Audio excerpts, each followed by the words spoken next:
Olha, uma decisão do Superior Tribunal Federal derrubou uma lei de 2017 que autorizava a produção e comercialização de 4 substâncias usadas em remédios para emagrecer: anfepramona, fenproporex, mazindol e subtramina. Por 3 votos a 3, os ministros declararam inconstitucional a lei que liberou a venda de medicamentos para este fim.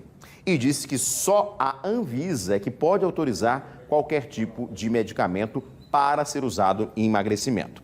Para entender como é que fica essa prescrição dos remédios para emagrecer por parte dos médicos, a gente vai conversar com o advogado Juliano Pessoa.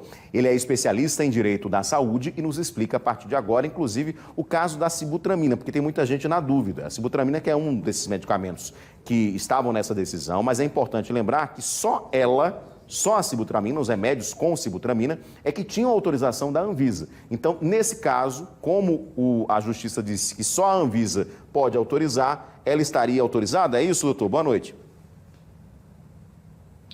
Boa noite, Edson. É uma satisfação mais uma vez participar do programa.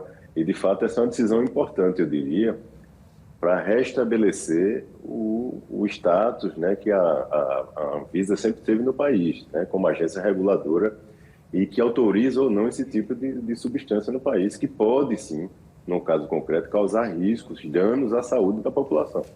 Então, como o próprio ministro, no seu voto, ele manifestou que o Poder Judiciário ele precisa prestar deferência ao órgão técnico, tendo em vista que a decisão do Congresso, né, que foi quem trouxe essa lei autorizando essa comercialização, uso e prescrição no país, poderia, sim, lá na ponta, né, no paciente diretamente, poderia causar algum dano à saúde dessas pessoas e, naturalmente, é importante que a Anvisa tenha o seu valor resguardado pelo Poder Judiciário e por toda a sociedade, porque é um órgão técnico e que tem um valor científico ali, né, tem todo um respaldo científico por trás das decisões que são proferidas pela agência. Então, eu diria que é uma importante manifestação do Supremo Tribunal Federal derrubando essa legislação, e a Anvisa, por meio de nota, Edson, ela já informou que provavelmente essas substâncias, incluindo, inclusive, a sibutramina que você mencionou na pergunta, provavelmente elas deixarão de ser comercializadas aqui no país no momento futuro, né? Ela está aguardando ainda a publicação do voto na íntegra para quem a agência tem acesso, verifique como é que se encontram as normativas no país e adeque, a partir de então, a essa decisão que foi proferida pelo tribunal. É importante lembrar que havia uma lei, na verdade, né, aprovada pela Câmara dos Deputados, enfim. E aí é esse ponto que foi derrubado nessa decisão, não é isso, Juliano? Porque, na verdade, só quem pode autorizar ou não o medicamento não é o Congresso, né? Quem tem que autorizar ou não é a agência reguladora, ela que faz os testes, que tem corpo realmente médico especializado, que vai saber se aquela substância pode ou não ser comercializada. Não cabe ao deputado, o senador, né, enfim, decidir se o remédio pode ou não ser vendido, não é? Veja só, Edson, é interessante essa sua pergunta, porque é o seguinte, não há uma vedação, vamos dizer assim, na Constituição para que o Congresso legisle sobre esse tipo de temática. O que ele não pode fazer, como foi o caso concreto, é excluir a importância da agência reguladora e ele sozinho dizer se pode ou não, sem trazer aquela retaguarda, vamos dizer assim, de segurança científica, de estudo, de recomendações e de todo o detalhe em torno dessa autorização, de como se dará essa autorização e como isso será resguardado em relação à saúde da população. O Congresso simplesmente ele autorizou, contrariamente ao que foi decidido pela Anvisa desde 2011. Então, em 2017, ele veio, criou uma legislação, derrubou aquele entendimento, né, por meio de uma lei e, naturalmente, todo o país teve que cumprir, inclusive a Anvisa.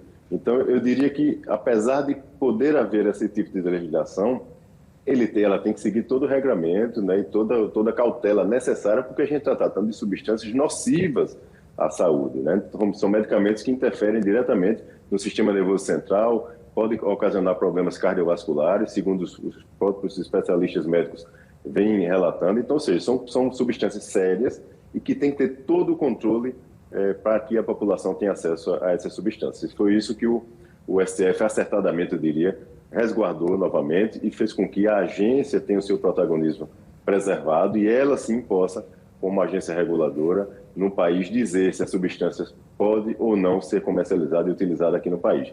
E vale destacar, se a própria Anvisa, quando ela se manifestou agora da decisão, né, parabenizando o Supremo, ela chegou a ressaltar que até hoje, ela suspendeu em 2011, nós estamos 10 anos após, e até hoje ela disse que nenhuma empresa trouxe estudos clínicos que demonstrem, de fato, na prática, a segurança dessas substâncias para que elas fiquem assim, de forma livre para a sociedade brasileira. Então é muito importante realmente que isso seja resguardado e que a Anvisa tenha o seu papel aí dentro do contexto social no país. Perfeito. Doutor Juliano, muito obrigado pela sua participação. Vamos acompanhar o desenrolar aí dos próximos passos, enfim, mas de fato, todas essas substâncias, né? Das quatro, 3 já tinham sido totalmente proibidas pela Anvisa e mesmo assim essa lei autorizava a comercialização. Quer dizer, realmente passava por cima da autorização da Anvisa, apenas a subtramina que tinha autorização e que a Anvisa agora vai decidir se vai continuar ou não autorizando. Muito obrigado, doutor, pela sua participação. Uma boa noite, viu? Eu que agradeço. Boa noite. Até mais, velho.